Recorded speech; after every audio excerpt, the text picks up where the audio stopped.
KW Continente presenta los análisis y comentarios del ingeniero José Isabel Blandón y Fernando Correa. Muy buenos días, Panamá. Usted está viendo Next Canal 21. Sean todos bienvenidos. Hoy es viernes 4 de febrero. Usted nos ve por Next Canal 21, nos escucha por KW Continente. Un día en el que, pues, primero, felicitar a mi hermano Gabriel. Pues, está de cumpleaños hoy, así que felicidades, Gaby. Y que sean muchos más. No puedo empezar sin antes, de parte de todo el equipo de noticias, tanto de KW Continente como de Next Noticias, pues, enviarle nuestro más sentido pésame a la familia Virsi por ese fallecimiento de ese gran veragüense, ese hombre pues, que siempre tenía una sonrisa y una buena conversación. Don Felipe Alejandro Virsi, ex vicepresidente de la República, falleció en el día de ayer, así que a todas sus familiares, a sus hijas y a sus parientes, nuestro más sentido pésame. Un día en el que, como acaban de escuchar, no hay que darle tregua al COVID. 56.199 casos ayer en activos. Ayer bajaron el número de muertos, pero sigue siendo alto. ¿Cómo se remedia esto? Vacúnese. Ya empieza esta vacunación infantil. Recuerden, estamos a un mes del inicio de clases y el objetivo es que nuestros niños vuelvan a los centros educativos, a encontrarse con sus amigos, a volver a esas clases presenciales. Así que es importante que estemos preparados. Y la única forma de estar preparados es con esto, con una vacunación efectiva. Un día en el que siguen, ayer escucharon que Colombia es por primera vez campeona de la Serie del Caribe, un evento que usted lo vio en exclusiva aquí por Next. Un día también en el que, esto del esnable, lo que José estaba contándoles hace un momento, de esta red de pornografía, de gente fotografiando a niñas hasta de 4 años. Por suerte fueron tanto las unidades de la policía de Costa Rica como de Panamá desmantelados estos anormales, infames. Un día en el que Dora María Telles y Lester Alemán son condenados en Nicaragua en una vuelta de tuerca más de estas 15 años de prisión. 15 años de prisión. Dictadura de este señor Daniel Ortega. Todo el caso de Dora María Telles, alguien que estuvo en la revolución desde un principio. Atención porque 8, 5, 7 y 2 decenas sugeridas por KW Continente para este sorteo del domingo. Así que haciendo las cosas. Don José, bienvenido y buenos días. Buenos días, Fernando. Buenos días a toda nuestra audiencia que nos sigue en KW Continente Radio y en Next TV Canal 21. Viernes 4 de febrero. Bello viernes que tenemos para ofrecerles a ustedes un caudal de información con hechos y usted decide. Nosotros informamos, usted decide. Fernando, esto va a tal velocidad y los que están tomando café, siéntese, amárrese bien, porque lo que le voy a contar es un vértigo. Esto es como una montaña rusa. La primera cosa que quiero decir, felicitar a tu hermano Gabriel, que cumple años hoy. Y segundo, quiero hablar de una personalidad como la de Felipe Pipo Virsi. Lo primero que voy a decir es que Pipo Virsi era amigo mío. Sí. Y un gran amigo. Lo conocí hace muchos años. Era siempre agradable conversar con una persona que tenía una sonrisa a flor de rabia y una solución para los problemas más complejos que pudiera uno plantearle. Y era amigable, sencillo. Un hombre de Veraguas. Y que siempre en la tragedia que le tocó vivir en los últimos años de su vida. Conocí también a sus hijas, por la cual siento un profundo respeto. Quiero enviarle mi solidaridad a su familia en estos momentos tan difíciles. Pero también quiero hacer una pequeña reflexión. En las redes sociales comenzaron a salir tantas cantidades de locuras. Pertinencia. Y nadie que esté vivo, que muera o que tenga, cambia porque muera o cambie. Pero hay una cosa que se llama respeto. A los deudos. A los deudos y respeto. Sí. Hay alguien que dice que, ahora si no podemos hablar mal de Pipo Virsi, no podemos hablar mal de Hitler. Mire qué clase de salvajidad es esta. Comparar a Hitler con Pipo Virsi. Y eso es no entender lo que está ocurriendo. Fíjese lo que le pasó a Whoopi Goldberg. Whoopi Goldberg. En una, que dijo que el holocausto no era un problema de el raza. holocausto no era un problema racial en el nazismo. Dios mío. Eso le costó una suspensión de su programa en The View, en ABC. ¿Y cómo no va a ser racismo? La ideología Era exactamente. se basó sobre el poder de los arios, de la pureza de una raza que no existe como pureza. Entonces, cosas como esa dicen mucho de quien lo escribe, no de a quien se le dirige. Entonces, quiero expresar mi repugnancia. Mi repugnancia por eso. Y expresarle así mi solidaridad a la familia Birsi, a sus hijas, a las que conocí, con las que tuve el placer de disfrutar su compañía. Se pierde un gran amigo. Pasa a su alma. Bueno, ahora viene lo vertiginoso. No sé por dónde comenzar, pero no se voy a atragantar por lo que le voy a decir. Ayer, el presidente de Perú, Pedro Castillo, se reúne con el presidente de Brasil, Jair Bolsonaro. Dios mío. En el estado de Rondônia, en la capital de ese estado, de Brasil. ¿Usted recuerda cuando Pedro Castillo ganó las elecciones, lo que dijo Bolsonaro? Perdió Perú y lo atacó. Y Pedro Castillo llega a la presidencia con un programa de centro-izquierda. Sí. ¿No sé? Bueno, no sé todavía. Y mire dónde queda. Hablando con Bolsonaro en Brasil y nombra como ministro, como jefe de gabinete o primer ministro a un hombre de la derecha peruana.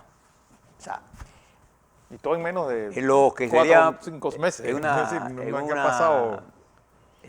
Puesto en boca de Buñuel el discreto encanto de la burguesía. Una obra maestra maestra de Buñuel. Estos bandazos son típicos de los ultrosos de cualquier bando. Les da igual. Porque en el fondo, este es el problema de la destrucción de la institucionalidad. Contrario, por ejemplo, al hombre que ganó en Portugal. Un hombre de experiencia, un hombre de conocimiento. Entonces, fíjese, esta reunión de Bolsonaro con el señor Pedro Castillo. Y ahora, ¿qué piensa usted de todo esto?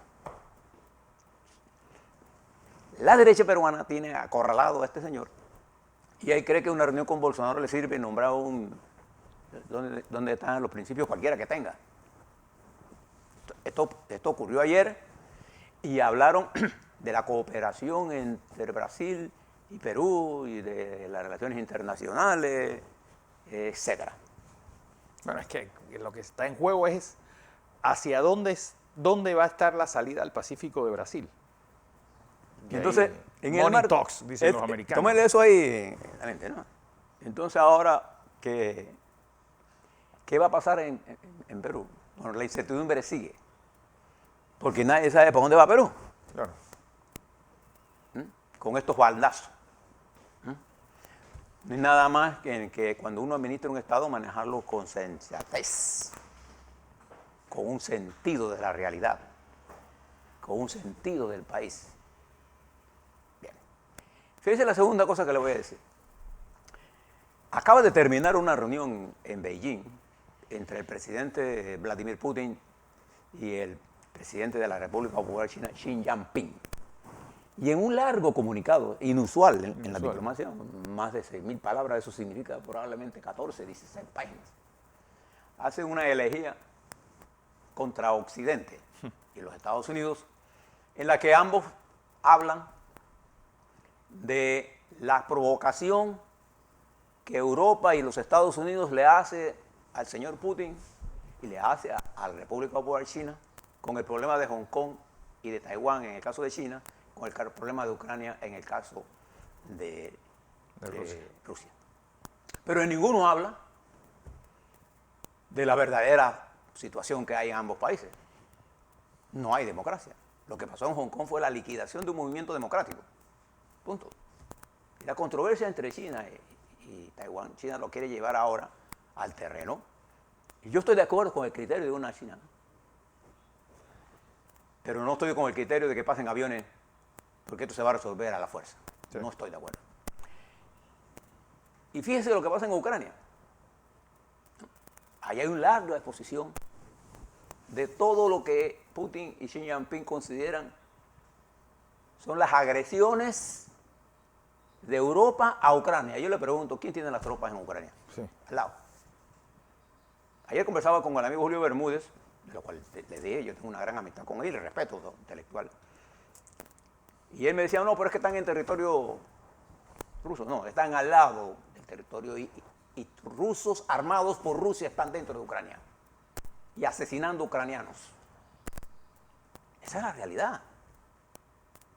Y en este juego, esta reunión, que también terminó el día de ayer, el presidente de Argentina ofreciéndole a Putin ser Argentina la base de operaciones rusas para el desarrollo en América Latina. Imagínense. Acabando de firmar un acuerdo con el Fondo Monetario Internacional y en medio de una crisis política que tiene el señor Fernández y económica y de salud pública. Y hoy se inauguran los Juegos, bueno, ya se inauguraron, los Juegos Olímpicos de Invierno en Beijing, un extraordinario evento en la que van a estar con una especie de unos 20 dirigentes solamente, y donde casi toda la nieve que se va a usar es artificial, ya que era una controversia en China que la cantidad de agua que usted necesita para hacer esa nieve, de dónde viene. Va a ser sin duda un espectáculo, porque China ha puesto un gran esfuerzo tecnológico para el desarrollo de estos juegos. Los países le están recomendando a los atletas que están allá que no llevaran sus celulares para evitar que se les plantaran dentro de sus celulares elementos de seguimiento. Serán unos juegos perseguidos por la crisis global. Y fíjese de serie la crisis global. Le voy a dar unos datos que usted no ve en ningunos periódicos. Yo creo que en Panamá la gente ya debe ir aprendiendo a mirar la bolsa. ¿Por qué es importante? Bueno, por el precio del cobre. Nosotros acabamos de un acuerdo con Minera, en la que en la medida en que aumente el precio del cobre, aumenta nuestros ingresos. ¿Qué debo yo saber? ¿Cuál es el precio de la libra de cobre? ¿Cuál era el precio de la libra de cobre ayer? 4.46. Al alza. Al alza. Los cálculos están hechos a base de 4.30. Todo lo que va por 4.30 hacia arriba significa más ingresos para Panamá. Y no cualquier ingreso, ¿ah? Sí. El oro se cotizó en 1806, la onza Troy. ¿Y por qué es importante conocer esto? Bueno, porque nosotros tenemos una medida que representa el 4% del PIB de este país. Y porque son recursos nuevos que ellos solitos, en su incremento, podrían significar una reforma tributaria. Sí. Sí. Solitos ellos. Entonces debemos darle seguimiento a esto. Pero en la medida en que estaba ocurriendo esto, también aumentó el petróleo. El Texas, el WTI, el Texas Internacional, el West Texas International, superó la barrera de los $90.09 centavos desde la primera vez desde el 2004. Cerró en 90.09. 2014. 2014. Y esto significa presión sobre los derivados del petróleo. Inmediata, automática, aunque el precio es de futuro. Entre 15 días usted verá esta respuesta. Y todo parece indicar que las tensiones internacionales podrían llevar el precio del petróleo a $100. Le vamos a tener presión en el sector energético, A, por el costo de la energía, y B, por el costo de la gasolina, que es el transporte que se usa más en este diésel, gasolina, y el costo del gas, que está aumentando de una forma inexplicable. Entonces, ¿por qué le debemos prestar atención a eso? Porque además de ayer, las bolsas de los Estados Unidos cayeron vertiginosamente. Pero le quiero hablar de algo que usted no le está prestando atención, probablemente.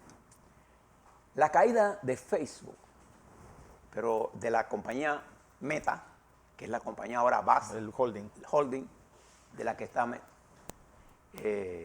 la que está manejándose y cotiza Facebook e Instagram. Perdieron 230 mil millones de dólares, se borraron ayer. Cayó 26,3% en la bolsa esta compañía. Esta es la caída más grande en la historia de las tecnológicas, en toda la historia. Y escuchando al señor Zuckerberg, el dueño, Sí, el CEO dueño de esta, dijo que la aplicación que Apple había introducido en sus hardware y en sus iPhone le ha impedido tener acceso a millones de usuarios y ha caído por primera vez en forma sustantiva la cantidad de usuarios o seguidores de Facebook, de Twitter, de todos cayeron, pero particularmente de Facebook. Y esto es lo que usted, cuando usted usa Facebook, usted dice, bueno, esto es gratis. No, esto no es gratis. No. Esto se lo venden a los dueños de compañías que lo inundan a usted con cantidad de productos. Bueno, ellos cobran eso. Usted es el objetivo de ellos. Conocer cómo usted piensa, cómo usted viste, qué corbata le gusta, qué zapatos usa, qué comida pide. Haga la prueba para que usted vea. Sí, Ponga ahí que usted le quiere tomar cualquier cosa, ponga ahí. Leche ideal y ahí le sale de una vez. Sí. Porque las compañías pagan por esto. Y esos ingresos en Facebook cayeron 10 mil millones de dólares. Esta estrepitosa caída se sintió ayer en bolsa. Y no tiene nada que ver con Ucrania. No. Tiene que ver con lo que pasó con Facebook, con Apple. Y porque la cantidad de usuarios cayó, porque no pueden entrar a usted por la seguridad que le puso la Apple a su hardware. Entonces, fíjese el nivel de espionaje comercial que hay. Cada vez que usted usa y pone, a la mayoría de los panameños gusta poner de todo. De todo. Esto pasó ayer y vamos a tener un fenómeno que usted debe prestarle atención. El fenómeno de la inflación que está golpeando duramente a Europa, a Estados Unidos, a Rusia, a China, y que lo está golpeando a nosotros. En energía, en alimentos, y ahora añádale usted en medicinas. En energía me refiero al sector eléctrico y al sector de transporte. Esto va a pesar. Entonces, es importante que usted mire todas estas cosas, porque en este macro mundo nosotros estamos allí.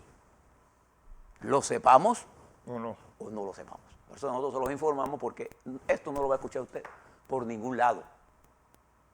Usted tiene que saber del precio del cobre, el precio del oro. ¿Y por qué tiene que saber esto?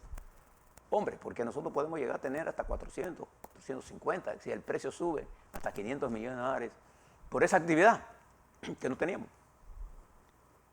Y entonces tenemos que pensar en cómo lo vamos a usar. Pues. Bien. Pero aparte de estas cosas sorpresivas y de las intensas negociaciones que se van a dar, es más, Turquía acaba de decir que él puede servir de mediador entre Rusia y Ucrania.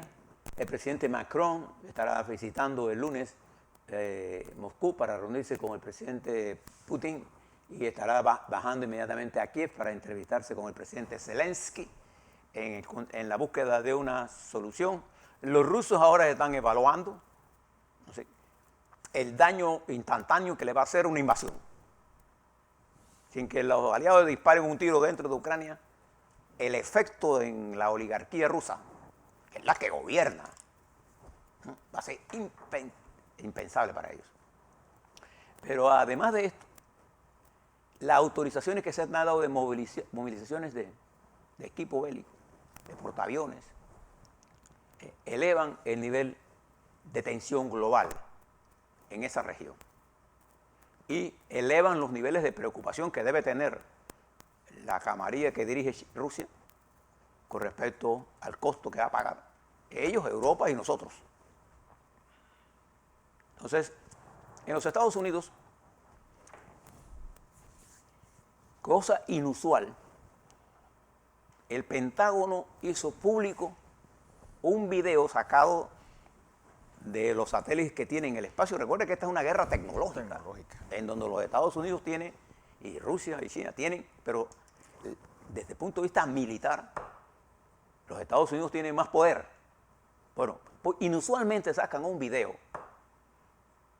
en donde se ve el entrenamiento de las tropas rusas para montar una provocación en la que una supuesta agresión de Ucrania matarían soldados y hay actores filmando esto para sacarlo antes de meter tropas. El Pentágono ayer inusualmente sacó esto, porque hay una guerra que se extiende a todas las informaciones. Fíjese lo que pasó con la televisora alemana. La Deutsche Welle, que la sacaron de Rusia. La sacaron de Rusia mientras Alemania prohibió por la campaña intensa de propaganda antieuropea que RT Televisión tiene. Si usted quiere verlo, esto, ponga RTV y se dará cuenta de la campaña agresiva que Rusia tiene contra la democracia latinoamericana, contra la democracia en general, contra los Estados Unidos, contra Europa. Igual que Hispania TV, que es iraní. Entonces, esta guerra no es que estamos esperando, esta guerra comenzó. Y este extenso comunicado que yo les recomiendo que se lo lean entre el señor Putin y Xi Jinping expresa una posición de dos bloques, mientras Europa, con más dificultades, porque recuerde que estos son estados democráticos, acuerdos de este tipo pasan por los congresos, allá no pasa por ningún lado. Allá pasa por la estructura del partido y por el dirigente. Lo que diga Xi Jinping o lo que diga Putin, eso es lo que se va a pasar. No tienen esos problemas que tenemos nosotros menores de pensar en la opinión pública. Si no, mire lo que está haciendo Ortega. Condenar a Dora María a 15 años de prisión es un crimen que va sobre la conciencia, si es que la tiene. Sí, es que la tiene. Y la cantidad de presos democráticos que están en las cárceles y el apretón que está dando el señor Ortega es diario. Bueno, es que ellos están envalentonados porque piensan que Estados Unidos está entretenido en Ucrania y en otros lugares que América Latina pueden hacer estos dictadorzuelos lo que les dé la gana. Bien, mientras está en usted el café y nos está escuchando, preste la atención a lo que va a ocurrir este domingo en Costa Rica. Y le quiero dar la dinámica que hay para este proceso electoral. Corren 25 candidatos. En la historia de Costa Rica nunca había pasado esto. El partido de gobierno del PAC, que recuerda que llegó por primera vez, el PAC fue el responsable de la ruptura del bipartidismo en Costa Rica, que llegó primero con el presidente Solís y ahora con este presidente Alvarado. El partido PAC está prácticamente destruido, sin opciones electorales. Bueno, que el remedio resultó peor que la enfermedad. Porque en estos años, y con la existencia del COVID, desnudó la sociedad costarricense y aquel estado de bienestar se acabó. Los pobres han aumentado, la deficiencia del sistema sanitario es altísima, la distribución del ingreso se incrementó y esto se expresa en una sociedad ahora altamente fragmentada, en donde los tres primeros lugares entre Figueres, Saborí y Alvarado Fabricio suman 10, 12, 22 más 15, 37%. Y el resto de los partidos lleva 12% y 14% y el resto, 40%. Hoy no está indeciso. En otras palabras, puede salir cualquier cosa el domingo. ¿Y por qué debemos prestar atención? Porque cuando un país llega a ese nivel de fragmentación, está indicando que el sistema está alterado. ¿Ustedes recuerdan las grandes investigaciones que se montaron en Costa Rica? Que no han parado en nada.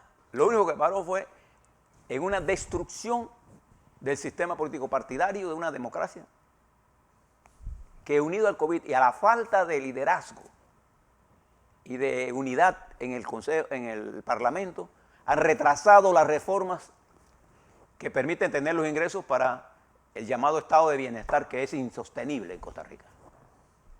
Entonces, ¿quién va a ganar en Costa Rica el domingo? No sabemos. Estos son los primeros, pero vamos a ver qué pasa. Lo que quiero es que le presten atención al desarrollo de ese proceso. Porque, idéntico que eso, fíjense lo que pasó en Honduras. Y ayer, el senador por New Jersey de los Estados Unidos, Bob Meléndez, pidió que el expresidente de Honduras, Juan Orlando Hernández, sea declarado, voy a resaltarlo aquí, como un importante narcotraficante extranjero. Se le retire la visa y sea llamado a juicio. Acaba de salir del poder, que ya tomó posesión en el Parlacén. Esta situación, si usted salta a Panamá y se va a Colombia, que está en medio de un proceso electoral, allá también el debate está en la ruptura de la institucionalidad, producto de todos los errores. Y por primera vez, Fernando, leí un artículo de la élite política, no recuerdo el nombre del articulista, si lo recordara se lo diera, en la que salía a defender que en Colombia no existen ese criterio de que hay grandes ricos. No, en Colombia dice ese artículo, los ricos no son tan ricos nada, y que además la élite es regional. No es lo mismo los ricos de Cali ni que los ricos de Colombia, por su propia geografía, y eso fue algo de lo cual los panameños padecimos durante nuestra época colombiana, fue un país federal a la fuerza. Sí, por eso es que tiene pequeñas fábricas en todo Colombia, y marcas que son de Cali, marcas que son de Barranquilla, marcas que son de Medellín, porque su propia geografía hacía imposible la distribución hacia toda Colombia. El que era rico en Cali no significaba que podía pelear con las fortunas en Medellín o en Barranquilla. El problema estructural de este análisis que por primera vez veo de la defensa de la élite colombiana, bienvenido al ruedo de la discusión ideológica, el error conceptual es pretender que un rico de Estados Unidos o un millonario ya piensa y diferente a un millonario de Panamá. Sí. Eso es una tontería. Existe una élite en Colombia que ignora el planteamiento de las masas. Principalmente de bogotana. Y bogotana, pero de todo el país. En Colombia, la razón siempre la tienen los de la élite, cualquiera que sean. Los godos, que llaman ellos. Eso pasó con Perú. La élite peruana, que es múltiple, ignora la masa electoral y se distancia. Y los políticos tienen la tendencia a distanciarse de los problemas reales de la gente. Y las redes sociales ayudan a esto. Yo les digo, por ejemplo, cuando hay un muchacho aquí en Panamá escribiendo contra una persona que haya muerto, ignora el sentimiento, la empatía que debe tener que en el interior la gran mayoría de los panameños tenemos cuando alguien muere. Exacto. Ignoran. Y en su atrevimiento e ignorancia lanzan esas cosas que hieren y se aíslan de la sociedad. Al plantearle estas cosas de Costa Rica, les recomiendo que miremos las elecciones para aprender de lo que está ocurriendo allí. Porque nosotros vamos a elecciones en el 24. Y nosotros nos enfrentamos a ser uno de los países que en estas guerras que se están dando, somos un platillo importante de la mesa que se va a servir. Y si nosotros no entendemos ese proceso geopolítico y tomamos posiciones parcializadas por lo que está ocurriendo, sin entender el juego que está ocurriendo, cometeríamos un grave error. No, eso es lo que la señora Thatcher le insistía a su gabinete que le dieran el precio. Ella decía, y oye usted, ministro de Defensa, ¿cuánto vale una libra de lechuga? No sé, porque usted no entiende a la gente del pueblo, porque usted no hace súper. Y fíjense que esto es tan complicado que el primer ministro de de Irlanda del Norte renunció por el Brexit, por las trabas que le pone ahí. Claro. ¿El mundo está complicado? Sí, claro. Sí. Ahora, decir que el simplismo del totalitarismo es la solución, ese sí es una simpleza grande. Bien, a la vuelta vamos a hablar sobre COVID. ¿Cómo estamos nosotros? ¿Cómo está el COVID mundial? El COVID le está dando un respiro a Europa. Está cayendo, Estados Unidos también. Nosotros también. ¿Qué debemos hacer? ¿Vacunarnos? Claro que debemos vacunarnos. vamos a hablar sobre todo esto, la verdad y las redes sociales de Panamá.